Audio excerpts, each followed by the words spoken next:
Sanibonani, welcome back to enye video ngiyabonga kakhulu ungene. Thank you very much. Ngicela ungakhohlwa ukusubscribe, akubalekile ukusubscribe nokulike ivideo nokuyishare njalo ushare kwezinye indawo. Thank you so much you guys for the love and support. Okay. Now asikhulumeni ngedaba ke loqembu lika Floyd Shivambu ngathi ke kukhona ke inqushunqushu lapha neqenjini ngathi kunabantu balokhu bayasula nje basula belandelana lapha eqenjini njengoba lisaselisha nje into engimangaza ngoba lisaselisha and I do not understand ukuthi why abantu bengeresign kangaka futhi beresign belandelana engathi ku resign bona abaphezulu. Okay, sizobuye futhi sikhulume ke ngodaba luka lona ke angazi waye ngomphathi wasekuruleni ngesikhathi the whole Khethi Matlala corruption. Ukhona umama laphana waye ngomphathi ngaleso sikhathi uKhethi Matlala ke ethola those favors of the blue lights vehicles into kanjalo guys. I think kuthiwe ngo-Imogen Mashazi sizokuyithinta kancane indaba yakhe njengoba kade testify ke lapha when it comes to Madlanga Commission. I think kukhona ke amaphutha abonakale kuyena ukuze abizwe nje ukuthi akazo testify ngoba wayephethe ngaleso sikhathi ngoba kuthiwa wayeyimanager kumkhandlo wasekuruleni ngaleso sikhathi udokotela uImogen. I think you say Imogen or Imogen something Mashazi. So yeah man you guys ekhuluma ke ngayo yonke indaba yokuthi uKhethi Matlala wayewathola njani ke lama favors emoto zama blue light something like that guys. So asiqala ke eqembini lika Floyd Shivambu kukhulunywa ngezindlela izinto ezimapete kwane ngakhona laphana ke eqembini lika Floyd. Ngiyacabanga ukuthi sengike ngenza ama video kodwa ngiyangithanda ukuthi ngibuye ngize kule channel on my language sizokhuluma ke ngendaba ezinjalo ke. So kuthiwa konakele nje laphana kuleli yaqembu you guys. Elihola ke ngulo wayengunobhala jikelele we-MK Party uMnumzane Floyd Shivambu iAfrica Mayibuye movement basula belandelana baholi bakhona kuleli yaqembu elisanda kusungulwa. So kuthiwa ngeledlule kusula abahola abathatha abanezikhundla eziphezulu. Kuqale kwasula ke weyiphini lomholo uMnumzane uRobert Nwedo. Encwadini yokwesula uNwedo uthe ufuna ukugxila enhlanganweni yabasebenzi ayiholayo iMawusa, right? uNwedo ke ubengakahlali isikhathi eside ke esikhundleni njengoba ke engene emva kokuxoshwa kaNkosikazi noLubaba Lomcinga, which means he was new. He was very new kodwa usesolile. Na uNkosikazi Mcinga waxoshela izinsolo zokuthi ke waba nomhlangano oyimfihlo nomholo weMK Party kubaba uJacob Zuma wase uyaxoshwa lapha kwangena uNwedo. Manje uNwedo usesolile. Wow. Akahlalanga nokuhlala you guys kuningi nje you guys. So emva kokwesula kukaNwedo kube sekushiya ke amaphini onobhala uNkosikazi Gabisile Shongwe noMnumzane uLuther Libilo. Na ukusula ke isigubukane kwabaholi kuphoqe ukuba kubizwe umhlangano ophuthumayo lapho kuqokwe abaholi abazongena ezikhundleni ezisale dengwane nje. Now iAfrica Mayibuye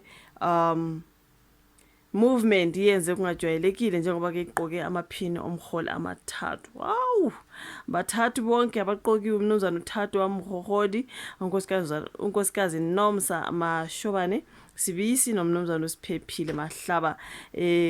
Kwesephini likanobhala ekuqoke ke uMnumzane uMzwandile Gogwe, I think so. Kwathi ke kwesephini likanobhala lesibili kwaqoka uNkosikazi noSipho Makamba. Leli qembu liphinde lengeza nezinye izikhundla nokwenze bagcina bengu-13 abantu abanezikhundla eziphezulu. Ukhulumela iqembu ke uMnumzane Sydney Baloyi uthe bebevele besezinhlelweni zokubaxosha abanye balaba abahola abashiyile. Hayi bayaxosha ke abadlali makunjalo bavele basula bengakaxoshwa ngoba mhlambe bese besazi ukuthi bazoxoshwa. Abanye bagijime basula ngoba sebezwile ukuthi Nkosi yami ngavele ngafika kuleyo ndawo ngoba sebezwile ukuthi sisezinhlelweni zokubakhipha ke sisezinhlelweni zokubakhipha ezikhundleni. Bonke laba basulile abasewona amalungu futhi eqembu bavele basula ke kuleli qembu. uBaloyi uthe izinguquko ngeke ziphazamise umgqiqo weqembu wathi kunalokho ke zizokwenza ukuthi iqembu lisebenze kangcono kunalokho belikho khona. iAfrica Mayibuye movement isanda kumemezela ukuhoxiswa komcimbi wayo wokuqoqa imali bekumba ke eqolo ukungena kulomcimbi ukuhlala etafuleni okuzokube kuhleli kulo uShivambu bekubiza u2 million rand kube ke 1.5 million ukuhlala etafuleni okuzokube kuhleli kulo iphini lomholo. bale ngako iAfrika mayibuye kuchithile ukuthi lo mcimbi uhoxiswe ngenxa yokungathengwa kwamathikiti. Estatementeni ithe umcimbi uhoxiswe ngenxa yokuthi ke bebe matasa namalungiselelo engqungquthela ezoba kule nyanga ke. Yona into abakhuluma ngathi izimbi nje ngempela izinto lapha nabasula belandelana abaholi be-MK Party guys kusula lapha baphezulu bayaphuma mabesula kanjalo bayaphuma naseqenjini. So angazi ukuthi kwenzakalana kuleli yaqembu you guys, ngoba for me I'm like lisanda kuqala iqembu lisha nje kwenziwa yini ukuthi manje abantu belokhu besula. You know what, kungasula lokusasa kusula lokusasa kusula lo njani mntakaba, what is the problem ngeqembu likaBaba Floyd Shivambu? Angazi, asibuye siyodabeni olulandelayo ke likamama ke waseKuruleni. Umama wakasekuruleni sikhuluma ke ngalo mama ukuthiwa ke uMorgan Mashazi obe yimanager kumkhandlu waseKuruleni Dr. Morgan Mashazi. Siyazi ukuthi sezwe ukuthi uKate Matlala wayethola ama favors amaningi lapha when it comes to eKuruleni, when it comes to the blue lights. If you know lezi moto zama blue light you guys ezingezabo umthetho something like that, I think the police isubs mhlambe Metropolis, and also ngoba nabanye you guys abahamba ngemoto lezi zama blue lights kwathiwa ke uKate Matlala wayethola ama favors ukuthi imoto zakhe nazo zasezike sifakwe lawo ma blue light ngokungemthetho, ngoba phela nanku yena phela besebenza namaphoyisa right. Imagine so ukuthi uphike ke eyokwamukela umnikelo kaKate Matlala ke lo wayengumphathi ukuthi azange athole lutho yena oluvela kuKate Matlala. Remember ukuthi umuntu wasola ngokwenza njalo ngubaba uJulius Mkhwanazi right. So ke lo wayeyimanager yomkhandlu ke uDokotela Morgan Mashazi uthi kwakungekho emthethweni ukuthi uJulius Mkhwanazi iphini lesikhulu samaphoyisa kamasipala waseKuruleni angene esivumelane esiholele ekutheni izimoto zikaVusimuzi Kate Matlala zifakwa amalambu aluhlaza futhi zisebenze kulo masipala. Kusho yena ke ukuthi kwakungekho emthethweni, ukuvele kwakungekho emthethweni isigebengu zisinikeza ama blue lights. Hayibo nawo ama favor bu. Uthe yena ke njengemanager yedolobha bekumele akwazi lokho, kodwa uMkhwanazi osemisiwe esikhundleni wakwenza lokho ke engazi futhi engagunyaziwe.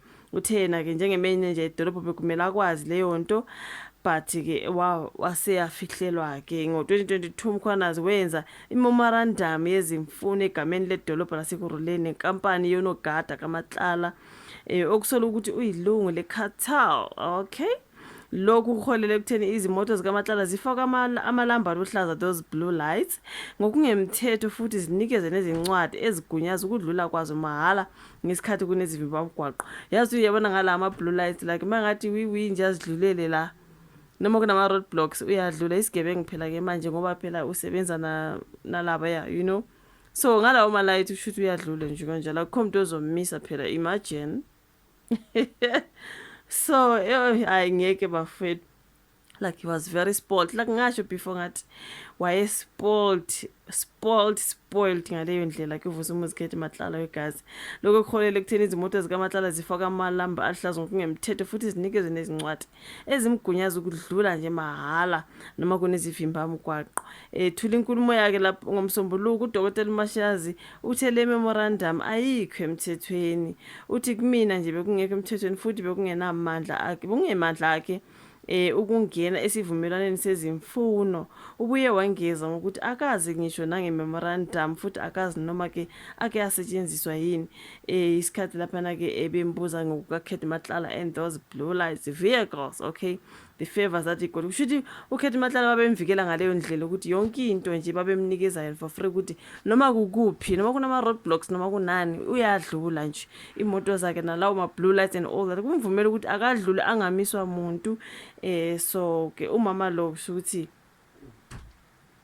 ubephekwa ngembuzo lapha negazi ngokuthi uKate Matlala wayewathola kanjani lawo blue lights, ngabe zikhona ke mhlambe kukhona yini ayekufumbathisiwe yena mhlambe uKate Matlala ukuze uKate Matlala zithola lawo ma favors. Uyaphika ke lapha ukuthi no yena akazange athole lutho. Ngimbone nje phekwa ngembuzo abantu abaningi ngibone kakhulu kungathi kuyashisa nje ngempela lapha noma bephendulana nomama lo weMadlanga Commission. Kwangathi nje ziyathuzana lapha uthi ungangibuza imibuzo, mina enzokubuza imibuzo wena you just answer the questions. Okay, akumina i-witness nguwe.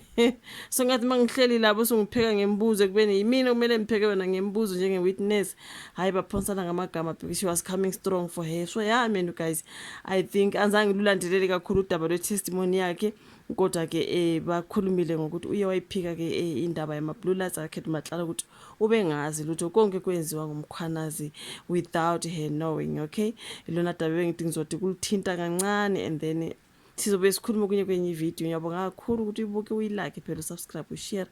Asibonane kwezayo. Bye.